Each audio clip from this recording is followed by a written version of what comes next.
Hello my friends, welcome back to my channel. My name is Kelly and today I'm here wrapping up what I read in the last half of the month. I will drop what I read for Victober in the first half of October in the description box, and we're going to get into the last half of the month now. I was blessed to get to, over September and October, read the books in the Annie Peterson series by Colleen Coble with Chrissy's Purple Library. Now, Chrissy and I both decided that we think Colleen is a very gifted writer, but she just may not be the mystery writer for us, although we did enjoy all of the books. And really this third book was action-packed, and that was called Break of Day. Now, in this series, we're following Annie, who is a park ranger. She is a single mom to a daughter. Someone comes back into her life where from before who she had a romantic attachment to, and there are some questions about her early childhood, what happened to her sister. Her sister had disappeared, and many other mysteries. There are people that are being chased and disappearing. People are just really having lots of different situations. We're dealing with a town that she has written about in the past, so there are many well-developed supporting characters. The daughter, Kylie, comes off as very realistic.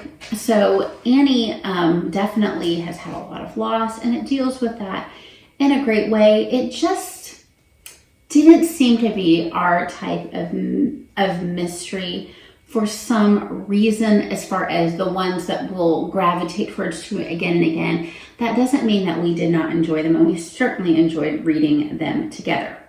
I think that it was slow, action-packed, so much action that we're not maybe developing certain storylines that we thought were going to develop as much as we could, and then a lot of slowness again, although this third book was mainly action-packed, and there were things that should have been developed, I think, a little bit further.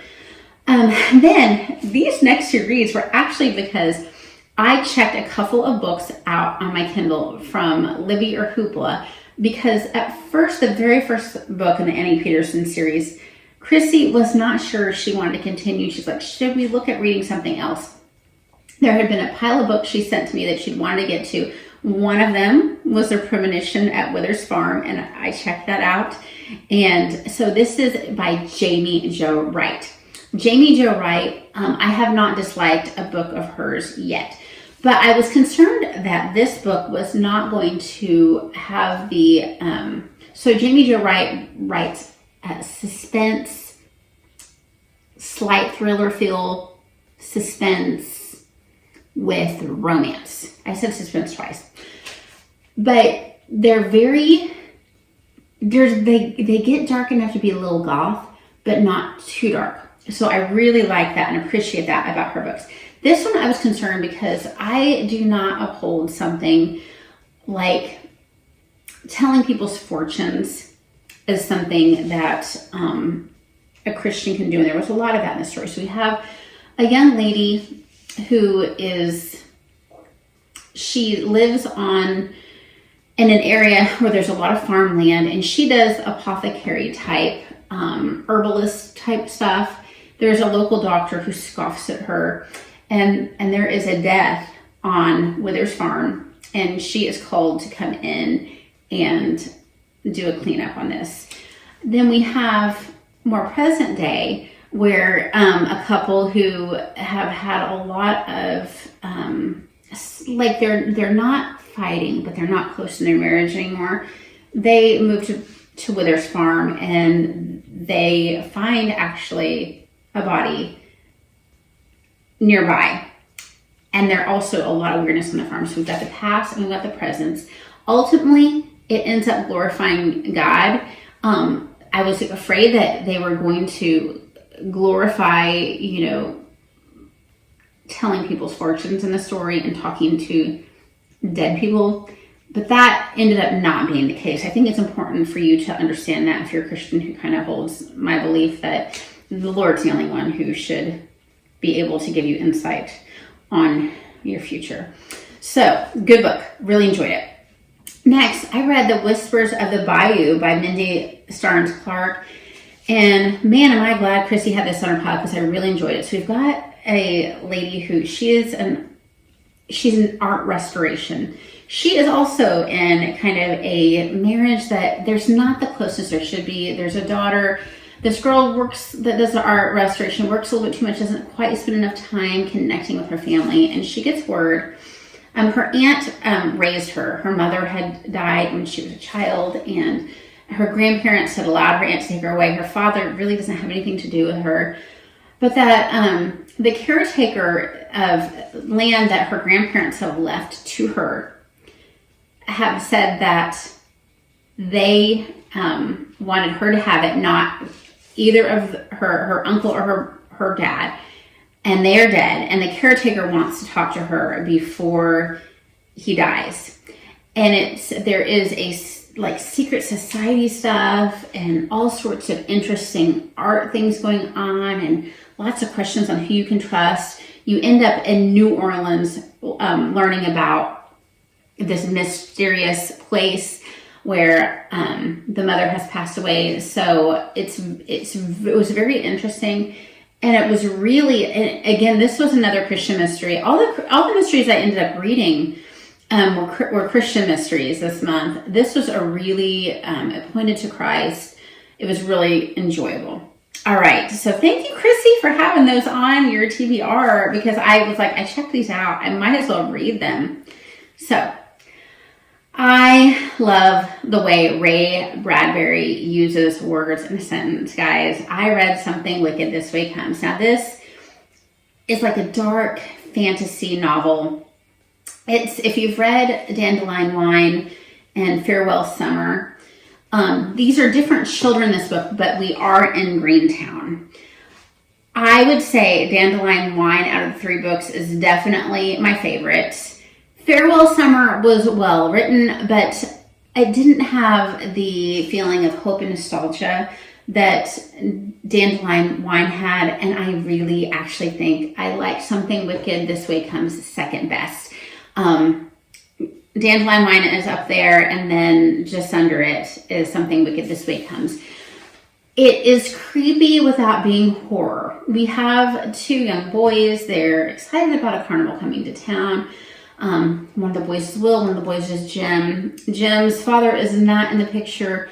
Will's father is, but he was an older father when he had him. And there are some really beautiful discussions between Will and his father about growing older and life and death and how hard it is. And sometimes we fear aging more than we do death, but we do sometimes fear the unknown of death as well. And I just think that it is so well done and so beautifully written, and the themes just kind of reach inside you.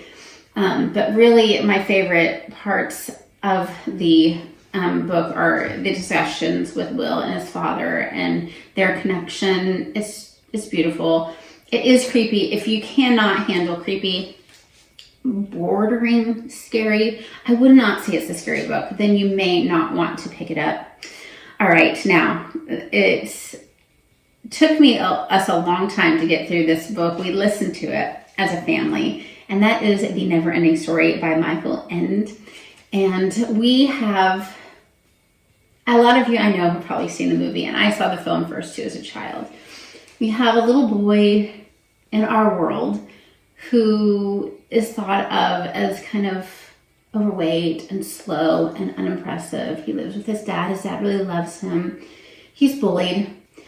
And then we have the world of the never-ending story. We have, the leader that she's the childlike empress. And she needs someone to give her a name. And you have a young warrior who is trying to help her. And the childlike empress knows that this little boy, who's actually stolen the never-ending story to read it, is the one that needs to save her. There are so many themes of imagination and whimsy and just keeping things beautiful and imaginative in your life. There's themes of how arrogance and being hungry for power and not allowing yourself to notice how power and gift is affecting you can change your life for the worse. So many things of deep love. It's a beautiful book. It is a little too long, which is, I know, like funny for the Neverending story, but I think a lot of it is needed. My older two, my young teens actually enjoyed it a little bit better than my 9-year-old. So while it's a children's book, it might be a better one to do middle school, early high school, upper elementary. My son did great with listening to it, but he just wasn't quite as into it once we got to a certain point in the book. I think he was ready to move on to something else, but it was beautiful. I recommend it to everyone. Should read it at least once in their lifetime. And then I did not make it to a single live show, not one, but Tiffany hosted on her channel a Charles Spurgeon read-along, which always happens for her in October because Charles Spurgeon was a Victorian preacher. And Dia from Novel Idea and Chrissy, who I've already talked about from Chrissy's Purple Library, joined in with this. And I have never read a Charles Spurgeon book that I did not like. I'm just coming off, Dia and I read in September, was it September, Dia, we did that? Yes, it was September, All of Grace. And then the month before in August, I had read Joy in Christ's Presence. So I've been on definitely a Spurgeon season. This is beautiful. I mean, it's the words of Jesus broken down very simply, of course, in slightly Victorian language, in a way that pierces to the soul. And he does that. He did that. He's been dead for a while because he had the Holy Spirit speaking through him about the words that are in the Bible. These are Jesus' words that were preached, and he was gracious enough to write them down so that generations can enjoy learning how he interpreted the Beattitudes and Jesus' own words. So that is what I finished off with in the month of October. I hope you had a wonderful, fantastic, amazing reading month. Let me know what your favorite read of October was, and let me know what you expect to be your favorite read of November. Read a lot. Bye-bye.